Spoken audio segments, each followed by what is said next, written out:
So welcome back, and what we're going to do after that very long module, I know that is walking you through a lot of detail in terms of rating all of the different decision steps on the TIDP, is now what we're going to do in module 3 is we're going to circle back and really think a little bit more about how traumatic event exposures and trauma reactions, why we can really think of them as responsivity factors. Okay? And of course, how is this connected back to the TIDP is it's right with these level of concern ratings that we just spent a lot of time talking about. Remember, this is where all the action is on the TIDP. And it was intentionally designed, these level of concern ratings were constructed to be reflective of the responsivity principle.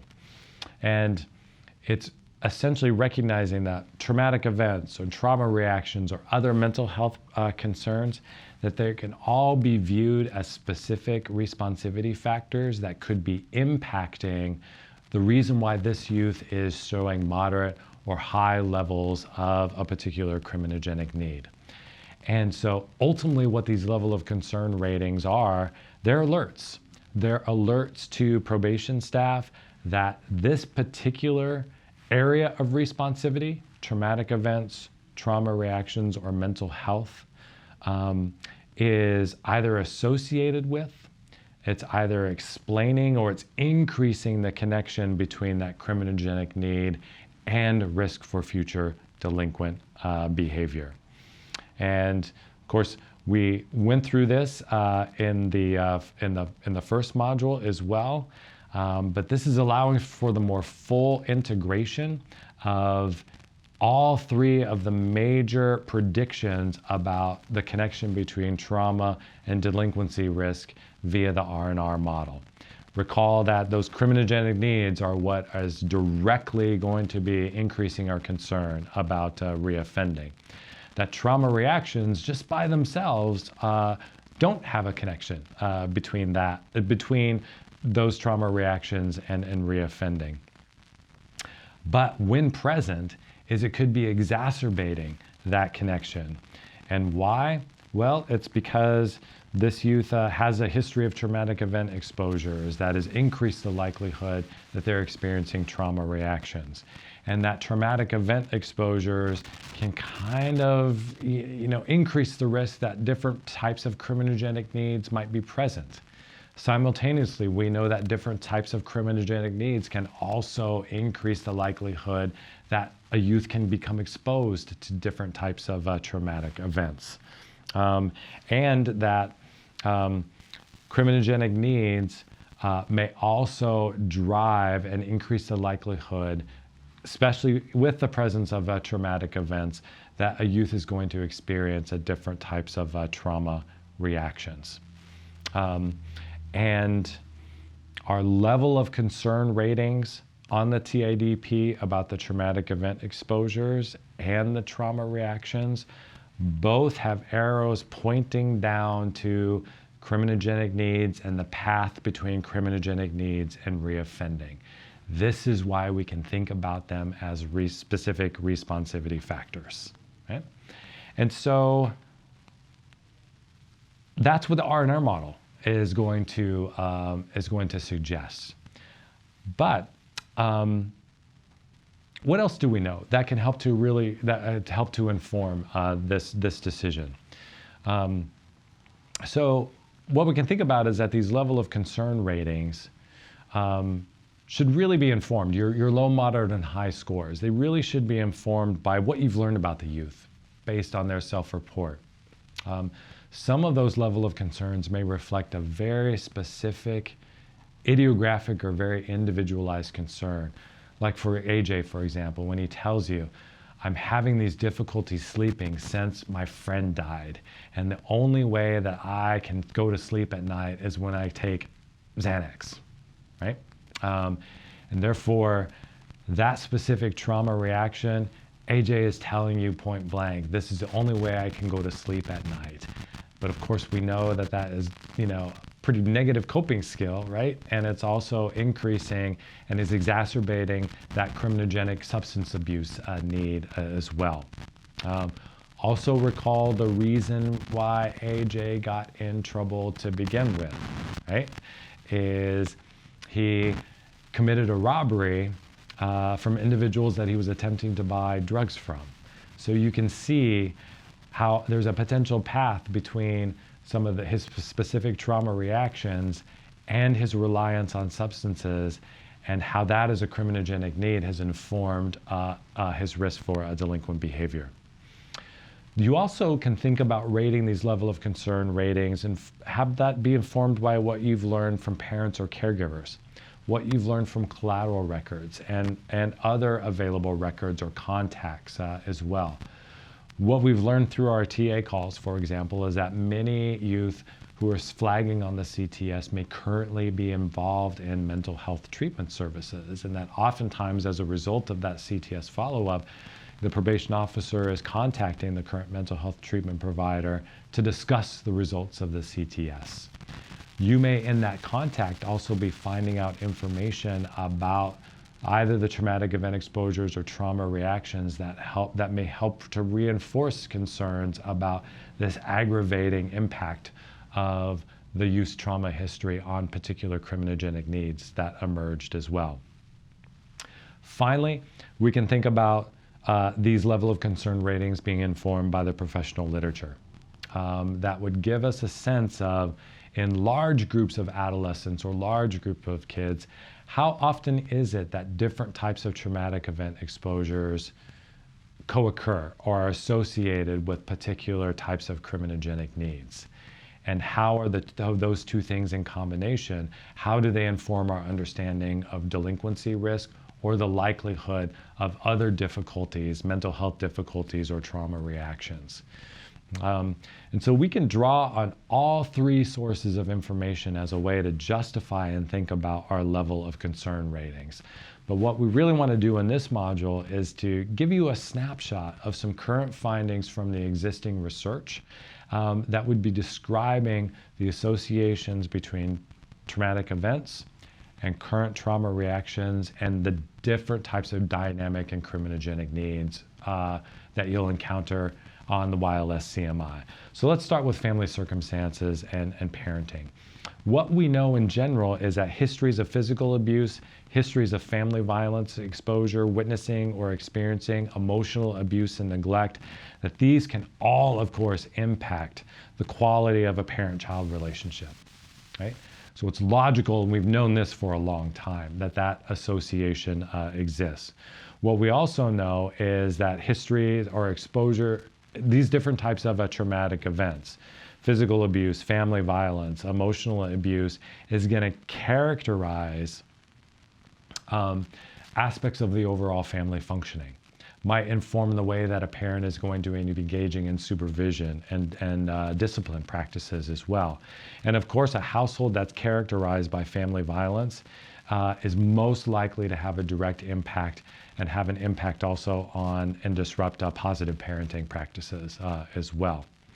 What we also know, though, from the literature is that we're going to draw on a little bit of a strengths component here as well, is that even when you have youth who have been exposed to different types of traumatic events, that strong family cohesion, good communication patterns, good sense of attachment and bonds between a youth and a family can help to buffer against the effects of traumatic or of specific types of traumatic events on future delinquent behavior.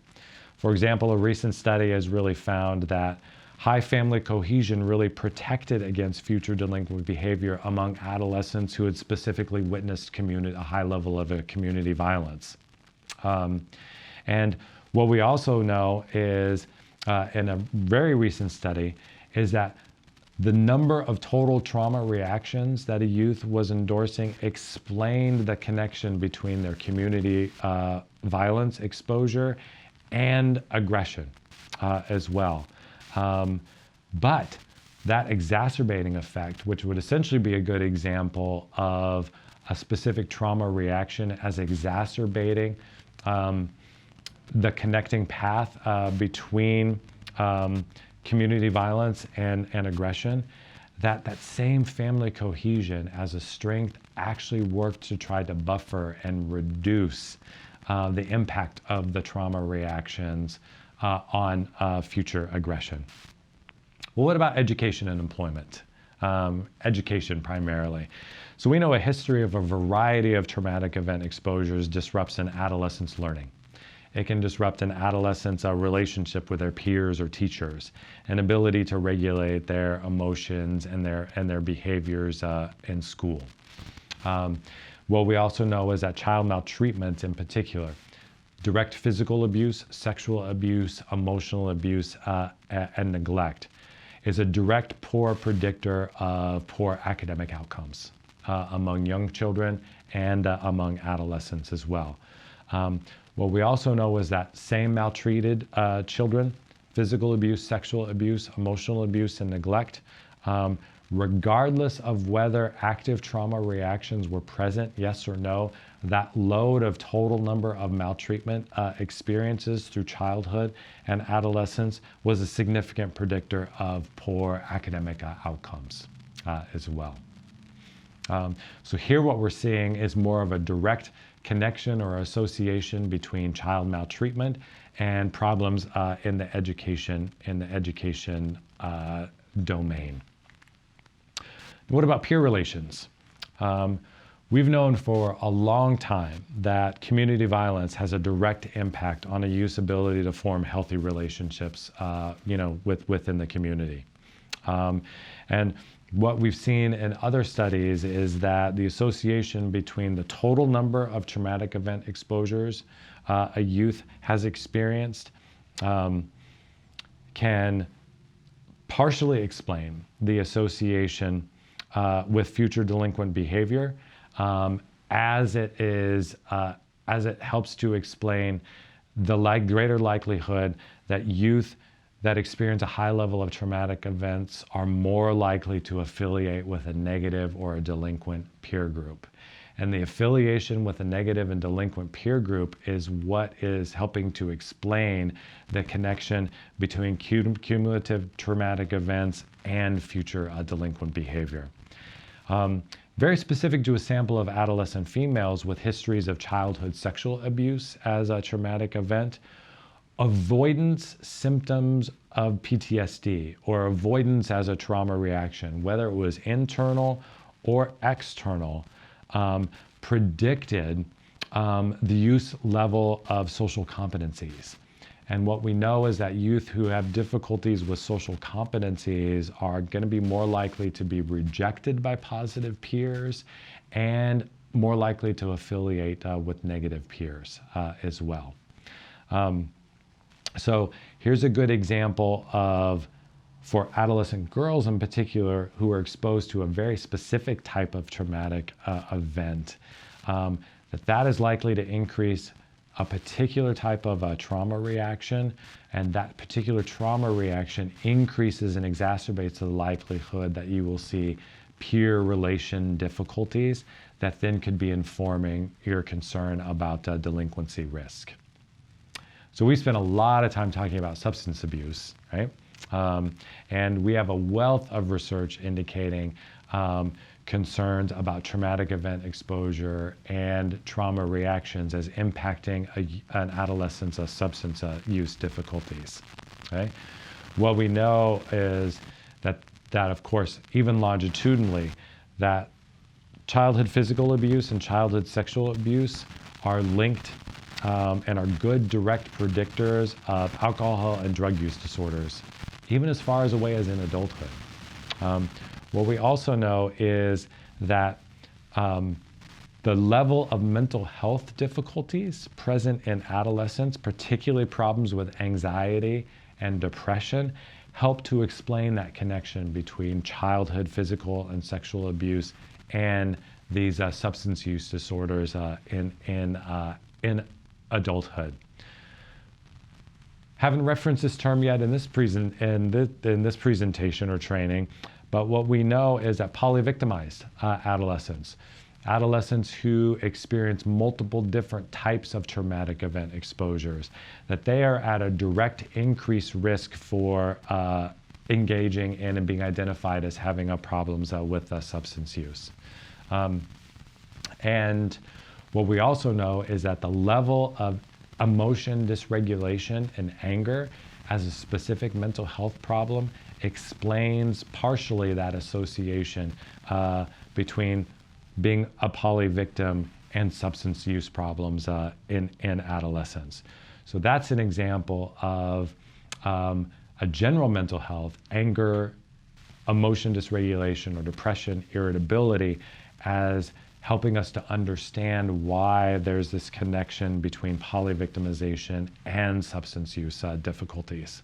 And of course, what we know from the general self-regulation research around youth who have been trauma exposed is that substance use may just be a primary method by which adolescents are coping with a whole variety of trauma reactions, whether this be those intrusive memories or intrusive recollections about a past traumatic event that causes a sense of physical distress and psychological distress, or even those negative changes in thoughts and mood.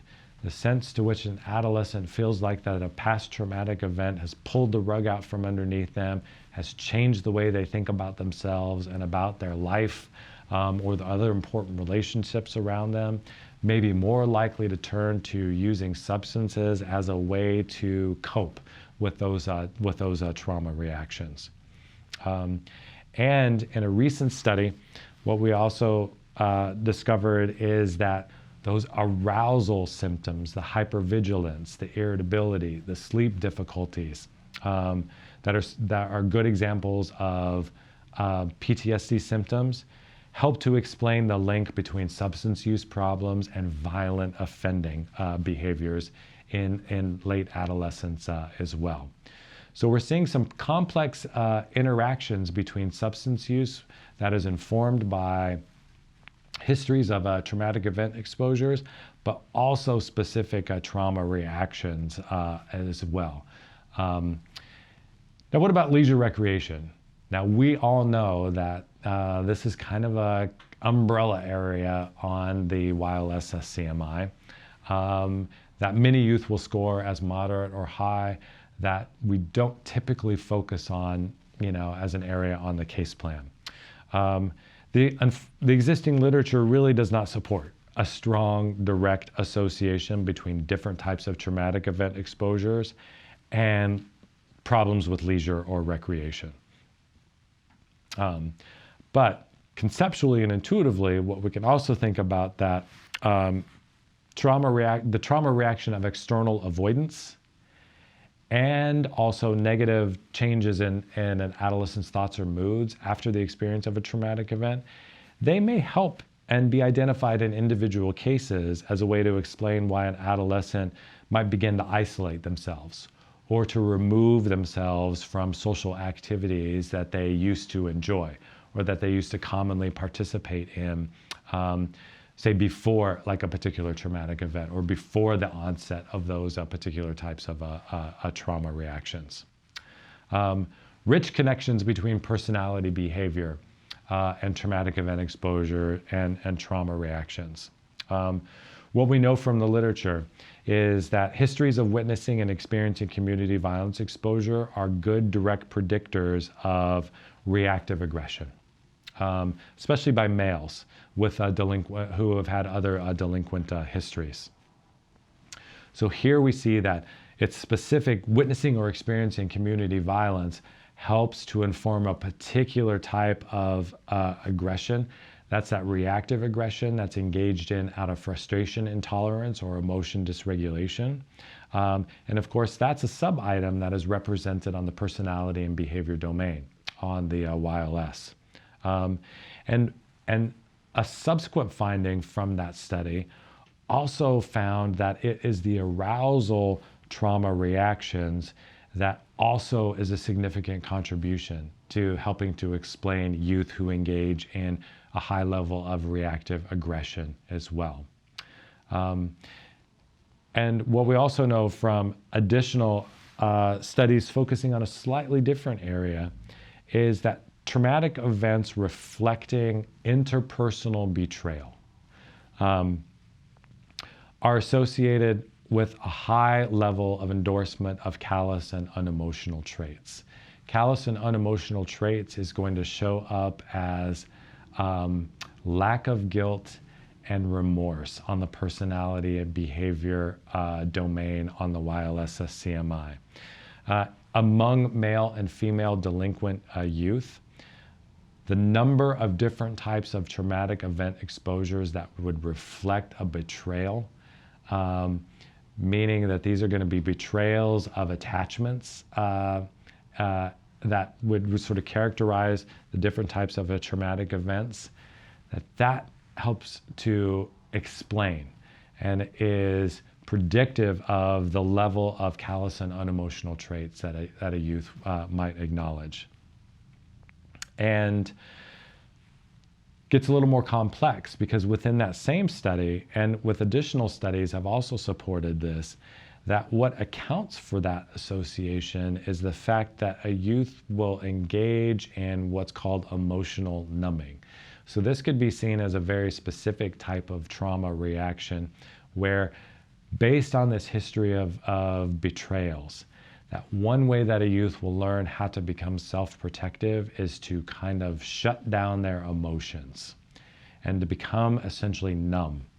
And if you become numb, that makes it less likely that you are going to be able to really express a high level of remorse or guilt about your actions.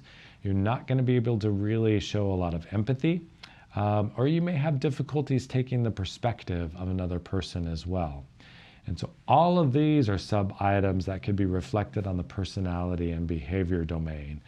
And so what we might see is that particular disruptions in attachment from family violence exposure, from physical abuse exposure, from sexual abuse early on in a child's life can plant the stage for this emotional numbing process as a particular trauma reaction that could increase the likelihood of an elevation on the personality behavior domain and help to account for risk for engaging in future delinquent behavior. And finally, we have the attitudes orientation domain. What we know from research here is that a high level of interpersonal victimizations contributes to an adolescent sense of hopelessness and their sense of chronic survival coping. So just the sheer number of interpersonal victimizations, which we know are quite common among youth in the juvenile justice system, increases the likelihood of chronic survival coping and that sense of hopelessness that gets reflected in those trauma reactions about negative alterations in cognitions and mood and arousal. What we also know is that youth who are poly victims have a greater likelihood of experiencing poor frustration tolerance and a heightened sense of mistrust of others as well. And what is reflected on the attitudes orientation domain? Defying authority and not seeking or actively rejecting help. So youth who are poly victims who then experience a heightened sense of mistrust of others may be more likely to be rated as having difficulties with attitudes and orientations, where we're seeing then a direct link between traumatic experiences and also trauma reactions as impacting this area. Adolescents who also experience abusive parenting also experience what is referenced in the literature as converted shame. And converted shame is something that the youth doesn't want to express the shame because that may make them feel vulnerable or guilty, or they may think less of themselves, but they convert that shame into externalizing it and blaming other people. And so youth who are known to have experienced family violence or physical abuse or other types of abusive parenting practices are at an increased risk for engaging in what's called this converting shame process. And in this literature, the converting shame process helps to explain the connection between family violence exposure and physical abuse exposure and a use increased risk for delinquent behavior. And finally, what we know in this domain is, of course, that witnessing violence, whether it's in the home or the community, helps to explain the association between callous and emotional traits and delinquent behavior as well. And in this case, it wasn't necessarily the callous and unemotional traits as like that would reflect sort of a low empathy or inability to show remorse. This was particularly the callous and unemotional traits is reflecting the component of distancing oneself from other relationships as well. And so this study really reinforced that there is a particular element of callous and emotional traits that can be informed by the experience of witnessing violence, either in the home or in the community. And that can then be reflected as youth who may become defiant towards authority or not willing to seek out or actively rejecting help. And that may be exacerbating or increasing their risk for delinquent behavior.